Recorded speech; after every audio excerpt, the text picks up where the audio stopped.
ಸಂಕ್ರಾಂತಿ ಬಂತು ಹೊರತು ಕುಡಿಟಿ ದುಡ್ಡೆಲ್ಲ ಹೋಯ್ತಾ ಹೋಯ್ತಾ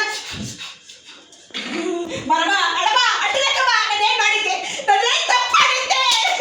ಅಯ್ಯೋ ಮೇಲ್ಗಡೆ ಮನೆಯವಳು ಮಾಟಿ ತಗೊಂಡವಳೆ, ಕೆಳಗಡೆ ಮನೆಯವಳು ಸ್ಕೂಟಿ ತಗೊಂಡವಳೆ, ಪಕ್ಕದ ಮನೆಯವಳು ಸೈಟೇ ತಗೊಂಡವಳಲ್ಲ. ಏನ್ ಮಾಡ್ತಾ ಇದ್ದೀರಾ? ಸಂಕ್ರಾಂತಿ ಬಂತು ಹೊರತು ಲಕ್ಷ್ಮಿ ಅಮ್ಮ ಲಕ್ಷ್ಮಮ್ಮ ಸೂಪರ್ ಆಗಿದ್ದೆ ಕಣಮ್ಮ. 50,000 ಖರ್ಚು ಮಾಡಿ ಕುಂಡ್ರಸತ್ತಲ್ಲಮ್ಮ ಲಕ್ಷ್ಮಮ್ಮ. ಡಬ್ಬಲ್ ಮಾಡ್ಲೇ ಇಲ್ಲ ನನ್ನ ಮಾಡ್ರಿ. 2 ಲಕ್ಷ ಬಡ್ಡಿ ದುಡ್ಡು ಕೊಟ್ಟಿಲ್ಲ, ಅವ್ರು ನೋಡಿದ್ರೆ ಬಡ್ಡಿ ದುಡ್ಡು ಕೊಟ್ಟಿಲ್ಲ, ಇವ್ರು ನೋಡಿದ್ರೆ ಹಸು ಕೊಟ್ಟಿಲ್ಲ, ಅವ್ರು ನೋಡಿದ್ರೆ ಬೇಳೆ ಇಸ್ಕೊಡೋದ್ರು ಬೇಳೆ ಕೊಟ್ಟಿಲ್ಲ. ಇವತ್ತಿನ ಆಸ್ತಿ ಗೊತ್ತಿಲ್ಲ, ಬಡ್ಡಿ ಗೊತ್ತಿಲ್ಲ, ಆಸ್ತಿ ಗೊತ್ತಿಲ್ಲ, ಏನೋ ಗೊತ್ತಿಲ್ಲ ಗೊತ್ತಾಗ್ತದೆ, ದುಡ್ಡು ಗೊತ್ತಿಲ್ಲ.